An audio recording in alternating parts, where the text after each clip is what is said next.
Hello, friends. I want to make a quick announcement on just what's happening at Moody. If you guys didn't know, if you've been in a hole or you just don't know, the president, the provost, and the COO, Chief Operating Officer of Moody Bible Institute, have all stepped down in the last week. Now, I want to speak to some of the rumors. Some of the rumors have been Moody is,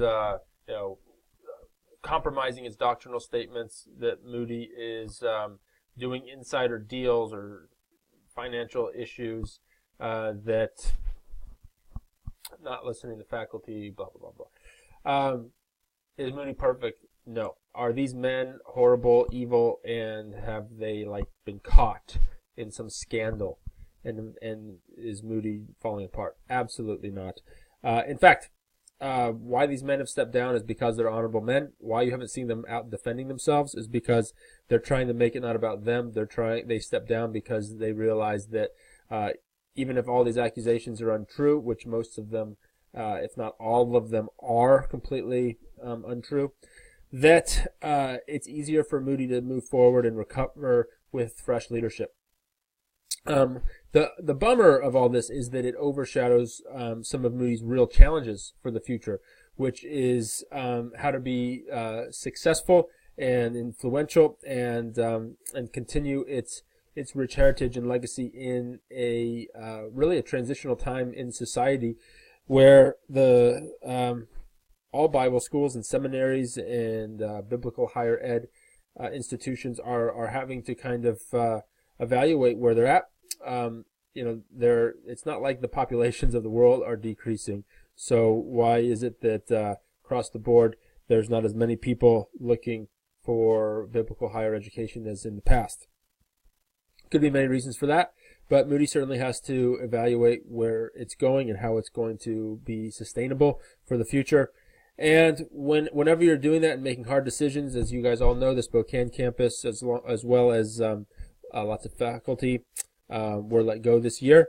Those are difficult things, and then when you have accusations following those things up, the administration essentially said, you know what, Moody's going to be better off, and they're going to be better off recovering and healing and moving forward with a fresh set of leaders. The provost and the COO came in with this president. They were, really interconnected in terms of I hate to use this analogy, but oftentimes, like when a coaching staff comes in for a new team, you look at the NFL or NBA or whatever. I know this is only appeals as a good example to maybe a small amount of you that care about sports examples. In seminary, they teach you to never use sports examples if possible in sermons, because you're automatically eliminating half the church that doesn't care about what you're talking about. So here's me butchering a bad example, but oftentimes when new coaching staff comes in, that staff is like a team, and they may fire the head coach or let go of the head coach, but that ends up meaning that the whole staff also leaves, the head coaching staff. So more than just the head coach. It's kind of what happened here in the sense of new leadership met the chief operating officer and the provost, who's head of all the different educational departments. They all stepped down together. Now, did they get caught in some horrible scandal? No. And in fact, I know these men. I know the provost more than most because he was in education, and these are incredibly honorable men. I can assure you that Moody is going to be in great hands and is going to take the finding of these new positions, hiring these new positions very seriously, and I think that with a lot of the tough things that are in front of Moody and many other schools in the future finances, I'm out here in California. Fuller Theological Seminary, which is probably top 5 theological seminaries in terms of weight and significance and size in the world. They are selling their campus and kind of downsizing and letting go of staff and lots of different things because of the changing face of things of seminary. And in their case, they're only a seminary, so they're only dealing with master's and PhD type programs. And a lot of those are moving even more on a line or at a distance education than the undergrad pieces is. That Moody is still predominantly undergrad, while we have many masters and seminary programs.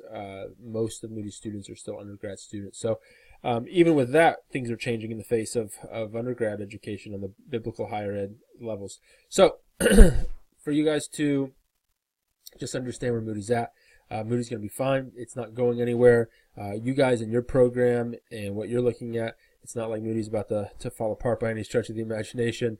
But it's we're in some times where we're making really tough calls, and then a lot of the accusations coming at Moody are just completely ridiculous. I want to speak to a couple of things that I kind of now my personal opinion on. And I don't know if you guys read the articles, but there was, in case you ever do, but whether you see it, I've already seen it, or may have someone to ask you about it. Just in terms of one of the articles I read had some bizarre, ambiguous kind of accusations towards Moody. One of which was like Jerry Jenkins, who, if you don't know, wrote the Left Behind series and is a very successful author, was head of the Moody board. I think still sits on the board, I'm not sure. But he had, I guess, purchased or given a lot of money to purchase a building years ago called Jenkins Hall, named after him. That's just on the campus on the north end, I guess it'd be, and where the married student housing is. And I guess he had access to an apartment on the top floor, and one of these blogs or whistleblowers was saying that this was, completely horrible of Moody to give some luxury suite to a board member sort of thing. I don't get why that is such a big issue and has anything to do with the administration personally. Jerry Jenkins bought the building himself. He was on the board. Moody owns hundreds of millions of dollars worth of real estate. And for him to have access to an apartment on the top floor, I don't know why that's a huge deal. Even if it was wrong, or if they did something illegal or shady, I don't know. The idea that the president would have any real involvement in an apartment, is ridiculous when you look at the scope of Moody's campus and so forth, and why this kind of issue would play into the process of administration resigning. Is you can see how it's this is kind of petty stuff. One of the other bizarre accusations Moody had to deal with was having to do with financial stuff. Was the president, I guess, had Moody pay a $500,000 down payment on $1 million condo that he lives in around the corner from Moody. I know where the president lives. I watch him walk to work or back, a lot of different days. Here's what I understand happened there. The previous president, Dr. Easley, lived way far away, and he had back problems and so forth, and he was constantly struggling with, commuting to campus or being at home, being not well, and then just the distance of, going home, spending time with the family, and then evening activities, Moody throughout the year, whether it was conferences, events, sports games, or just other things, to have access to a president that lives close by. Most presidents of universities have access to a mansion usually on the campus. That was the case in my undergrad. It's quite normal for a university to have a really nice place for the president to live right there. If you look at most churches that are in urban communities, their pastor lives in a really huge place right in the middle of a downtown area that he could never afford. That's probably worth a ton of money. And so that's essentially what Moody got into. They wanted the president to live close by, and so they purchased $1 million property. While that's nice, it's not like it was some ridiculous mansion that Moody spent a lot of money on. And even if they did, when you look at a $500,000 down payment, that was really, they didn't give him $500,000. They put a down payment on a house that they had worked out a deal on. And when you consider that for what most presidents get, even at Bible institutes or Christian colleges, it's really a very small amount of money compared to the hundreds of millions of dollars that the campus is worth. And for them, it was more than worth it and very legal for them to do that for their president to have access to them. And I can attest to the fact that the president made benefit and utilized it wonderfully. He was always available. I saw him going back and forth. He'd come back and he'd work out in the evening with the students after work and then walk home. And he'd come back and watch sports games. He'd invite students over to his house. So the fact that something that was actually something that was something that was a really good thing that they had going with the president and the access to students and so forth.